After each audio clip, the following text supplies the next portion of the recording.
So I'm going to be bringing to you guys some news about Gabby Petito. I do want to put a trigger warning to this video. It's sad news, unfortunately. Gabby was an inspiring blogger. She was a travel blogger where she basically shared her van life with her fiance. They've been documenting their journey as a pair, traveling across the US. Her family lost contact with her late in August, where she was near a Grand National Park in Wyoming.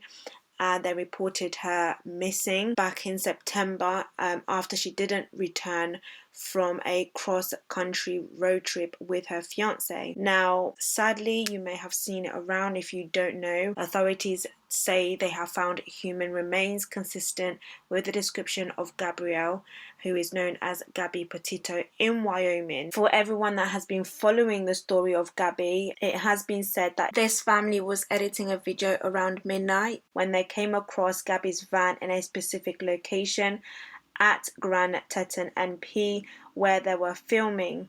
This gave the FBI a direct area to search. There is controversy to this because it has been stated that Gabby was a clear victim of domestic abuse and gaslighting. Her fiance was described as a superficially charming, controlling, insecure, jealous, and that he isolated Gabby from her friends. Like I said, we don't know exactly yet what exactly happened to Gabby. The cause of death has not been determined. Her fiance was declared a person of interest in the case, but not charged with any crime. He declined to speak to police and disappeared a few days later. The FBI said that while forensic examinations were yet to confirm 100% that the human remains were those of Gabby's, they were consistent with her description. Her father posted a photo of his daughter on Twitter shortly after the news conference. This really beautiful picture.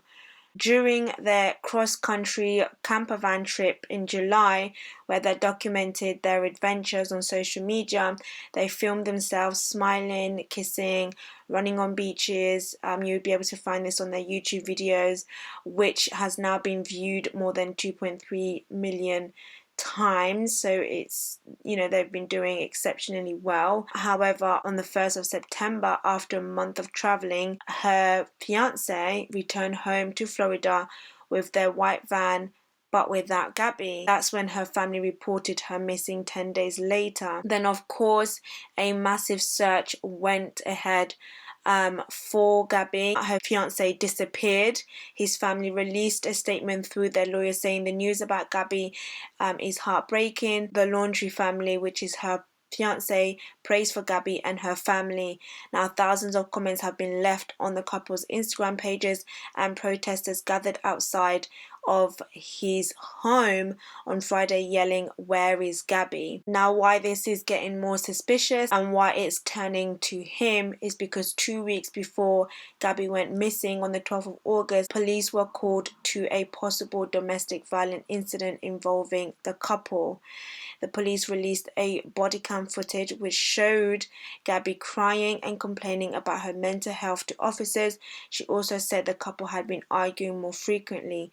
The officers recommend they spend the nights apart, but they did not file any charges, and it's not yet known what happened next.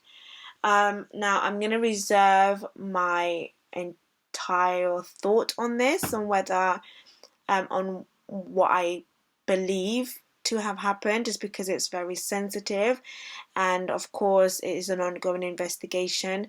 However, it is very highly suspicious. I think we can kind of put two and two together of what may have possibly happened. But yeah, guys, it's really sad. Do you know what is really crazy is because sometimes when we watch certain content or videos, especially when it comes to like couples, and I watch videos like this and then I read comments. I love reading comments on videos, and I always see people, they're like, "Oh, couple goals, oh my gosh, I love this, I love that," and it could literally just be like a small clip, and people literally buy into it so quickly, and you don't even know what is going on behind closed doors. And although we say this so many times, like content creators say this all the time, like social media is fake, like social media is an illusion. Like, I show you what I want you to see, and for the most part it's always a fairy tale. It's probably my fairy tale. It's probably how I wish my life was 24/7. It's probably what the life that I wish that I lived all the time, and that's what I'm portraying out there, that's what I'm putting out there. But once the cameras switch off, once everything is off, like once, you know, I get back into my reality, that is not the life that I'm living. But anyways, side note guys, this is what this is what's happened. I'll keep you guys updated. My condolences to her family, and I really do hope justice for Gabby. Justice, that is what everybody's screaming at the moment. Justice for Gabby. Thank you so much for tuning in. It's Biami. If you are new, please do subscribe, hit the like button, notification bell, and I'll speak to you guys on my next video.